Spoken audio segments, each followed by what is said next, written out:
Hello, I am Angelica Zuniga, and I will be presenting Chapter 17, Caring for Others. Feminist ethical theory argues that classical and traditional moral philosophy is distorted. Lawrence Hinman's summary of feminist criticisms assumes the notion of the isolated individual, independent and separated from everyone else. They envisage the objective of moral philosophy as theorizing and explaining how individuals ought to treat each other. Rely on theories concerning the development of social contract as a way for the person to enter a moral relationship. Emphasize impartiality and universality in their ethical theories. In contrast, feminists argue that basing ethical theory on the isolated individual and relying on social contract approaches does not reflect reality. Feminist theory believe that ethical theory ought to concern itself with the reality of everyday moral experience. A theory of moral development. Kohlberg's theory of moral development tested subjects with the Heinz dilemma and studied the participants. Concluded that people pass through stages of moral development, most achieving the fourth of 6 stages. It assumed the stages are universal, operate in sequence, and are irreversible. Kohlberg's theory of moral development has levels. It begins at level 1, pre-conventional morality, emphasizes on self-interest, maximizes pleasure, and minimizes pain, seeks reward and avoids punishment. Rights and wrongs are assessed by punishments. Stage 1, punishment and obedience. Stage 2, reciprocity. Level 2 is conventional morality. It emphasizes on society and conformity to social rules. A person will try to do what is expected of them from others to get approval of others and show respect for authorities. Under level 2 will be stage 3 and stage 4. Good boy, nice girl orientation for stage 3. Stage 4 would be law and order mentality. Level 3 is post-conventional morality. Exercises internalized principles of ethics and develop personal conscience. Under level 3 would be stage 4 and stage 5 and stage 6. Stage 5, the individual right are accepted and reviewed in response to critical discussion. Stage 6, we use our conscience to guide moral behavior that values mutual respect and trust. The key to morality is respect of rights in others. Great people to quote or use as an example would be Gandhi and Martin Luther King. A different voice. Carol Gilligan studied women's moral development and noted that women's responses did not coincide with Kohlberg's moral stages. She argued that the issue wasn't that women are operating at a lower level, but the evidence is biased and only worked if an ethic of abstract principle was superior to an ethic that stressed caring and personal relationships. She concluded that women tend to see life in terms of care rather than justice. Women focus on relationships and interdependence. Women focus on feelings of empathy and compassion and are situationally oriented. She argued that men tend to see moral life in terms of justice and responsibility. She concluded that caring approach is an equally valid moral perspective and has generally been ignored in moral theory and psychological research. Gilligan emphasized that the ethic of care was not differentiated according to gender.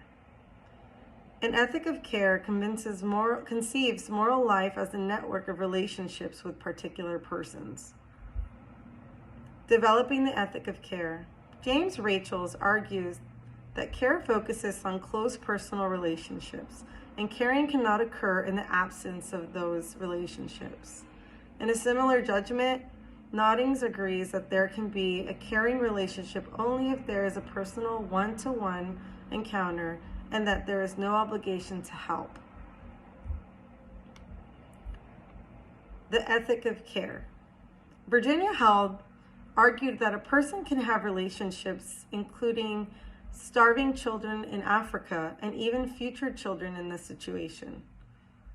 Grimshaw emphasizes the need to avoid suggesting women's thinking as deficient and argues that there are dangers in suggesting female practices are able to generate alternative forms of ethics.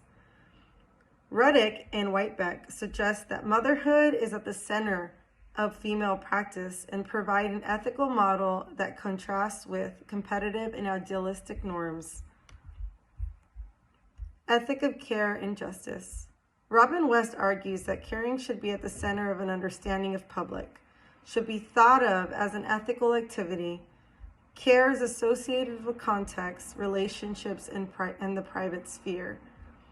Ethic of justice and ethic of care are interdependent and interrelated and are necessary conditions for the other. Acknowledges the ethic of care as a morality that should be followed in the justice system.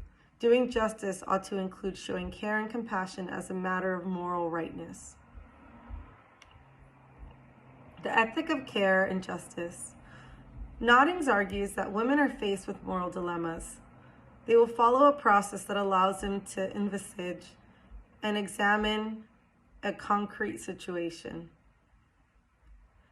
In the case of criminal punishment, Nodding argues that the masculine approach would be to identify the principle that applies to the particular case, whereas the feminine approach would require more information about the offender and the victims. The father might sacrifice his own child in fulfilling a principle. The mother might sacrifice any principle to preserve her child. It's a great example that is used within the book. Peacemaking. 3 aspects of peacemaking: connectedness, caring, and mindfulness. Connectedness, not isolated individuals, connected to all other human beings, animals, and environment. Caring, element considered most critical in ethical decision making. Focus on caring for and relationships with. Mindfulness, advocates thinking about our actions and the needs of others in the long term. Criminologists argue that the ethic of care has linkages with peacemaking, includes notions of caring, connectiveness, and mindfulness. John Fuller created a pyramid of concepts. It constitutes peacemaking, criminology. The base of the pyramid is nonviolence, ending at the tip with categorical imperative. Ascertainable criteria must be understood, be considered valid, and be trustworthy to all concerned parties. Categorical imperative developed by Immanuel Kant. For Fuller, must be applied, must be at will, and used in similar circumstances so the action becomes universal law. He argues that inclusion of the categorical imperative on the basis that solutions to problems in criminal justice should have their foundation underlying moral reasoning.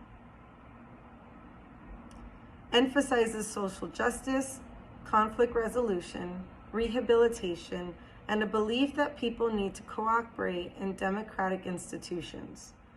It should not be confused with peacekeeping. Peacemaking criminology, Hal Papinski. Adopts the approach grounded in peacekeeping. It links peacekeeping to social control with 2 contrary approaches, war-making and peacekeeping. Papinski advocated 4 principles in social control solutions. His first solution was to take time and reflect on one's feelings and generate choices for oneself. The second, introducing oneself to the apparently weakest or quietest victim. The third, making a deliberate attempt to draw out victims and hear their stories, especially their pain. The fourth, joining those who have no voice and confronting those who hold the most power in giving situations and who threaten the needs and interests of the weaker group. He advocates using the 4 principles as an alternative to blaming and attacking one's enemies, and stresses nonviolence when confronted with exhibitions of power that threaten one's security. Thank you.